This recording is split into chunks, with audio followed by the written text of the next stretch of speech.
पिछले कई दिनों से भारतीय जनता पार्टी की तरफ से और कई ऐसे सोशल मीडिया पे अननोन लोगों ने डीबीएस कुछ पेजेस बनाए हैं जिसके माध्यम से कुछ लोग सरकार के खिलाफ वित्तीय स्थिति को लेकर दुष्प्रचार करते हैं।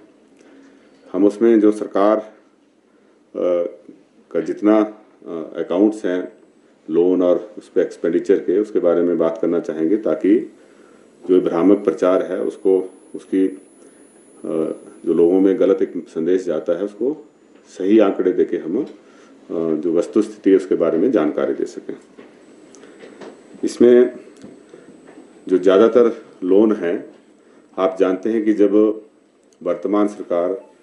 11 दिसंबर 2022 को जब वर्तमान हमारे मुख्यमंत्री जी श्री सुखविंदर सिंह सुक्खू जी ने और उप मुख्यमंत्री जी ने शपथ ली थी, अग्निहोत्री जी ने, उस दिन हमारे ऊपर जो हमें विरासत में कर्जा मिला था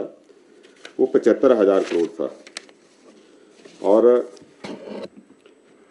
इसके अतिरिक्त लगभग 10,000 करोड़ रुपए का जो कर्मचारियों की देनदारी थी वो अलग से था। तो 85,000 करोड़ रुपए का ऋण हमें जो है वो विरासत में मिला है। लेकिन हैरानी इस बात की है कि जो लोग इसके लिए जिम्मेदार हैं वही जो है आज लोगों में ये साबित करना चाहते हैं कि वर्तमान सरकार जो है इसके लिए दोषी है और अपने आप को उस पाप से मुक्त होना चाहते हैं, जबकि वो पाप उन्होंने किया है वित्तीय कुप्रबंधन करके और इसकी जिम्मेवारी उनकी बनती है। तो वर्तमान सरकार जो बेहतर कर सकती है, माननीय मुख्यमंत्री श्री सुक्खू जी के नेतृत्व में उन्होंने वित्तीय अनुशासन लाते हुए कई ऐसे सख्त फैसले लिए जनता के हित में ताकि हम प्रदेश की स्थिति को बेहतर तरीके से जो है उसका प्रबंधन कर सकें और किसी तरह का जो वेस्टफुल एक्सपेंडिचर है उसको हम अलाउ ना करें, उसको कम करें और जो प्रोडक्टिव इन्वेस्टमेंट्स हैं उसको हम आगे बढ़ाएं। इसीलिए हमने की तरफ ध्यान दिया है। इसीलिए जो इकोनॉमिक एक्टिविटीज़ है उसको प्रमोट करने के लिए, उसको बढ़ाने के लिए कदम उठाए हैं। आप जानते हैं कि जैसे कांगड़ा का एयरपोर्ट है, अगर हम उसकी एक्सपेंशन करने में जो सरकार ने कदम उठाया है उससे बहुत बड़ा लाभ जो है हिमाचल प्रदेश में पर्यटन को बढ़ाने के लिए होगा। और उसी तरीके से जो जूलॉजिकल पार्क बनाया जा रहा है उसमें भी एक पर्यटकों के लिए बहुत सारे गतिविधियां जो है उससे जुड़ी हुई वहाँ पे बढ़ेंगी। बिलासपुर में हमने जो जल क्रीड़ा और जल पर्यटन को जो है बढ़ावा दिया है और वहाँ पे अहौर के पास एक टूरिज्म सेंटर बना रहे हैं। उसी तरीके से रोपवे के ऊपर इन्वेस्टमेंट की जा रही है, सड़कों के ऊपर इन्वेस्टमेंट की जा रही है। हमारे पशुपालकों को, किसानों को लाभ मिल सके इसके लिए जो है वो जो प्राकृतिक खेती है उसको जो है सरकार ने जो न्यूनतम उसको खरीद मूल्य है उसको तय किया है और इसी साल 399 मीट्रिक टन मक्की जो है उसको खरीदी है और उसको जो है 30 रुपये प्रति किलो के हिसाब से खरीदा गया। और ये सिर्फ इस तरह से नहीं खरीदा कि वो सरकार के ऊपर बर्डन बन जाए, बल्कि उसका एक बड़ा अच्छा बिजनेस मॉडल तैयार करके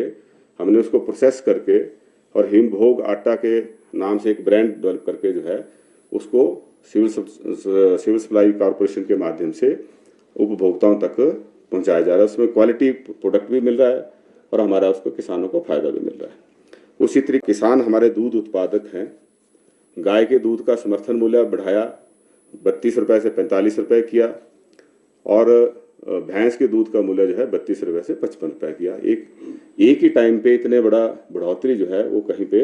आपको देखने को नहीं मिली, ना हिमाचल में आज तक हुई है। और उसी तरीके से हमने ग्रामीण क्षेत्रों में लोगों की आर्थिक स्थिति को बेहतर करने के लिए मनरेगा में जो श्रमिक काम करते हैं उनकी भी दिहाड़ी 240 रुपये से सीधी बढ़ा के 300 रुपये की गई। इसका मकसद भी यही है कि हम जो पैसे का ऐसे जगह पे उसको खर्च करें ताकि उसका आने वाले समय में प्रदेश की आर्थिक स्थिति को बेहतर करने के लिए पर कैपिटा जो हमारी प्रोडक्टिविटी है हम उसको बढ़ाने में मदद कर सकें, उसकी तरफ ध्यान दिया गया है। और हमने जो है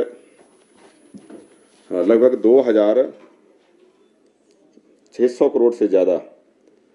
का जो है अतिरिक्त राजस्व एक साल में जो है सरकार ने एक्स्ट्रा अर्जित किया है। ये भी अपने आप में एक बहुत बड़ी बढ़ोतरी जो है एक साल के अंदर हुई है और 2631 करोड़ है ये। और इसके बीच में हालांकि हमारे इलेक्शन भी आए और पिछले साल जो है एक बहुत बड़ी आपदा का भी सामना करना पड़ा था। उसके बावजूद भी जो है हमने अपने राजस्व को बढ़ाने में जो है वो काफ़ी बड़ी बढ़ोतरी की है। तो ये कहना कि हमारी सरकार जो है ये लोन ले रही है और उस लोन का जो है सही उपयोग नहीं हो रहा है, ये मैं समझता हूँ सिर्फ राजनीतिक उद्देश्यों से इस तरह से जो है भ्रामक प्रचार करके लोगों को गुमराह करने के उद्देश्य से किया जा रहा है। बल्कि हम ये कहेंगे कि भारतीय जनता पार्टी को एक सकारात्मक विपक्ष की भूमिका निभानी चाहिए थी, चाहिए ये था। और हिमाचल के लोग भी ऐसी अपेक्षा करते थे कि हिमाचल में जो भाजपा के नेता हैं ये दिल्ली जाकर हिमाचल के हितों की पैरवी करते हैं।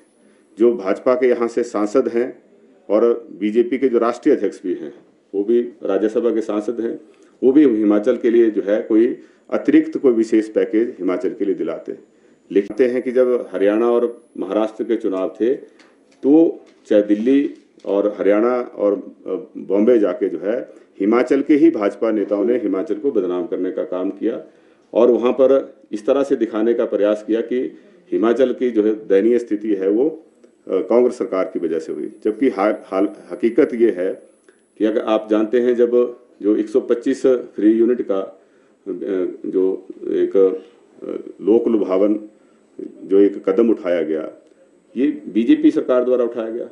अगर लोगों के हित में सही मायने में ये जो थे संवेदनशील होते तो अपनी सरकार के एक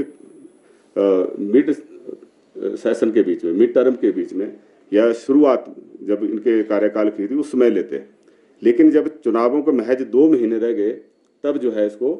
फैसले को लिया गया बिजली पानी के बिल माफ़ करने के लिए। वो सिर्फ राजनीति थी और हिमाचल के लोग भी इस बात को जानते हैं, इसलिए उन्होंने इनके उस स्टंटबाजी में उन्होंने इसका कोई नहीं किया, साथ नहीं दिया।